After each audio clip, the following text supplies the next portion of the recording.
Angle में आप सभी का स्वागत है। इस वक्त की अहम और खास खबरें लेकर मैं हूं आपके साथ नीतू शर्मा। सबसे पहले एक नजर इस वक्त की हेडलाइंस पर।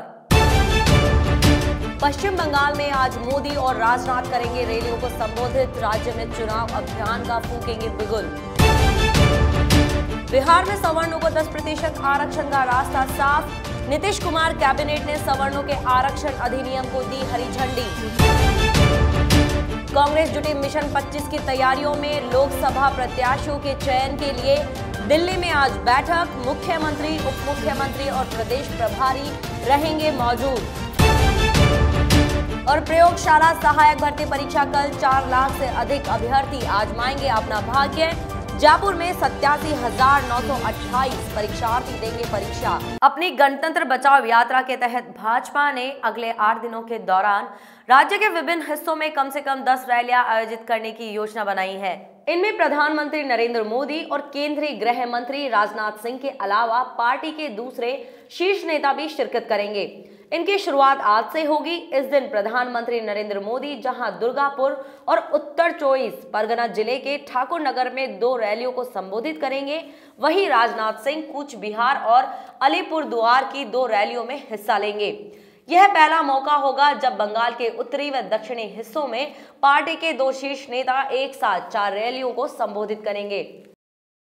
बिहार सरकार की सरकारी नौकरियों और शिक्षण संस्थानों में सवर्णों को 10% आरक्षण के लाभ का रास्ता साफ हो गया है। नीतीश कुमार कैबिनेट ने सवर्णों के आरक्षण अधिनियम को हरी झंडी दे दी है। राज्यपाल की मंजूरी के बाद इसे आगामी बिहार विधानमंडल की सत्र में पारित कराया जाएगा। कैबिनेट की बैठक में कुल 58 एजेंडों पर मुहर लगी। कैबिनेट ने बिहार के मंत्री वेतन भत्ते नियमावली 2006 को संशोधन किया है। दैनिक भत्ता और आवास की सुविधा में संशोधन किया गया है। नए नियम के तहत अब मंत्री, उपमंत्री और राज्य मंत्री के दैनिक भत्तों को 2,000 रुपए से बढ़ाकर 3,000 किया गया है। इसके अलावा आवास सुविधा में संशोधन के तहत हर साल मिलने वाली राशि को दोगुनी की गई है। राष्ट्रीय जनता दल के पूर्व सांसद मोहम्मद शहाबुद्दीन के भतीजे यूसुफ की अज्ञात लोगों ने गोली मारकर हत्या कर दी। यूसुफ की हत्या के बाद से इलाके में भय का माहौल बना हुआ है। यूसुफ को काफी करीब से सीने में गोली मारी गई है, जिसके बाद उसे तुरंत अस्पताल में भर्ती कराया गया, जहां डॉक्टरों ने उसे मृत घोषित कर दिया। यूसुफ की हत्या की खबर मिलने पर बहुत बड़ी संख्या में लोग अस्पताल पहुंचे और हंगामा करने लगे, जिसके बाद मौके पर पुलिस पहुंची और मामले को अपने काबू में किया। बढ़ते तनाव को देखते हुए घटनास्थल के आसपास भारी पुलिस बल की तैनाती की गई है। फिलहाल हत्या के कारणों का पता नहीं चल सका है। दूसरी तरफ पुलिस आरोपियों को पकड़ने के लिए छापेमारी कर रही है। कांग्रेस नेता प्रियंका गांधी वाड्रा के पति रॉबर्ट वाड्रा ने मनी लॉन्ड्रिंग केस में दिल्ली के पटियाला हाउस कोर्ट में अग्रिम जमानत की याचिका दायर की है और इस याचिका पर शनिवार को सुनवाई हो सकती है। मनी लॉन्ड्रिंग का यह मामला वाड्रा के करीब सहयोगी सुनील अरोड़ा से जुड़ा हुआ है। इसी मामले में वाड्रा ने गिरफ्तारी से बचने के लिए कोर्ट का रुख किया है। गौरतलब है कि वाड्रा के करीबी सहयोगी कहे जाने वाले सुनील अरोड़ा के खिलाफ ईडी ने मनी लॉन्ड्रिंग का केस दर्ज किया है। इस मामले में अरोड़ा को कोर्ट से 6 फरवरी तक के लिए गिरफ्तारी से अंतरिम राहत मिल चुकी है। यह मामला लंदन के 12 ब्रांस्टन स्क्वायर स्थित 19 लाख पाउंड की एक प्रॉपर्टी की खरीदारी में कथित मनी लॉन्ड्रिंग से जुड़ा हुआ है। ईडी का दावा है कि इस संपत्ति के असल मालिक वाड्रा हैं। कांग्रेस ने लोकसभा चुनावों में प्रत्याशियों के नाम फाइनल करने की दिशा में तैयारियां तेज कर दी हैं। शनिवार को दिल्ली स्थित कांग्रेस के वार रूम 15 जीआरजी में प्रत्याशियों के चयन को लेकर महत्वपूर्ण बैठक होने जा रही है, जिसमें एक-एक सीट को लेकर विस्तार से चर्चा की जाएगी। बैठक में मुख्यमंत्री अशोक गहलोत, उप मुख्यमंत्री सचिन पायलट और प्रदेश प्रभारी अविनाश पांडे मौजूद रहेंगे। प्रदेश की सत्ता आने के बाद से ही कांग्रेस अब लोकसभा चुनाव के लिए मिशन 25 में जुट गई है।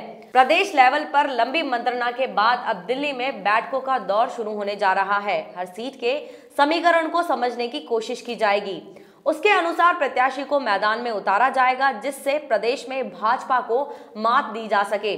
माना जा रहा है कि लोकसभा चुनाव में प्रत्याशियों के नाम को लेकर विधानसभा की तरह विवाद नहीं हो पाएगा।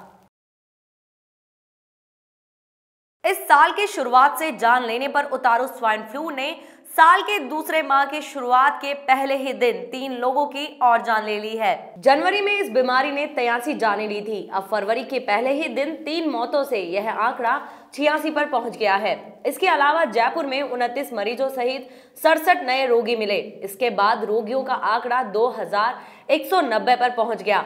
लगातार नए मरीजों का मिलना और लगातार मौतें चिकित्सा विभाग के इंतजामों की पोल खोल रहे हैं। 2 दिन के जोधपुर दौरे से लौटने के बाद सीएम अशोक गहलोत ने चिकित्सा एवं स्वास्थ्य विभाग की समीक्षा की। उन्होंने लगातार मौतों व नए मरीज मिलने पर नाराजगी जताते हुए घर घर जांच बढ़ाने के निर्देश दिए।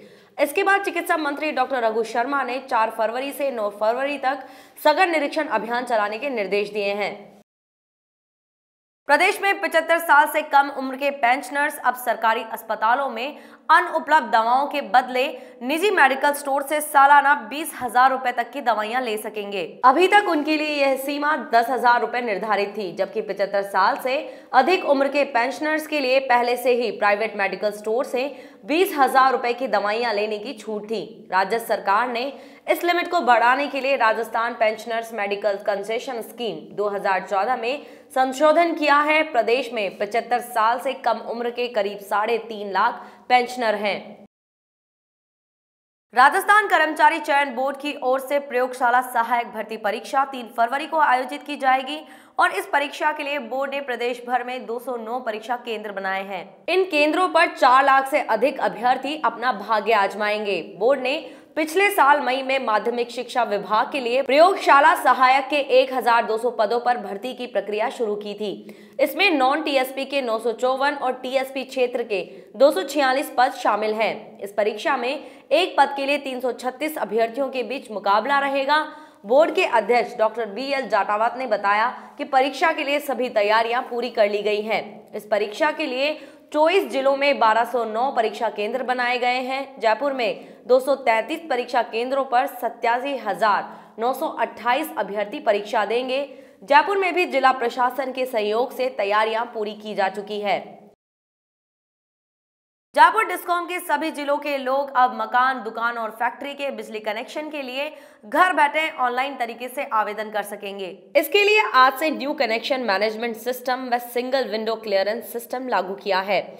आवेदक नए कनेक्शन, लोड बढ़ाने व घटाने, नाम परिवर्तन, श्रेणी परिवर्तन सहित अन्य के लिए आवेदन बिजली मित्र मोबाइल ऐप व bijlimitr.com में उपलब्ध ऑनलाइन सुविधा के माध्यम से कर सकेंगे।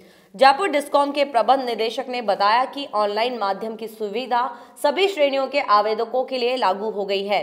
पूर्व में यह सुविधा केवल घरेलू विद्युत कनेक्शन चाहने वाले आवेदकों के लिए ही उपलब्ध थी। नए कनेक्शन, लोड बढ़ाने व घटाने, नाम परिवर्तन, श्रेणी परिवर्तन सहित अन्य सभी कार्य ऑनलाइन माध्यम से ही किए जाएंगे। खबरों का सिलसिला यूं ही जारी रहेगा। देखते रहिए द एंगल। नमस्कार।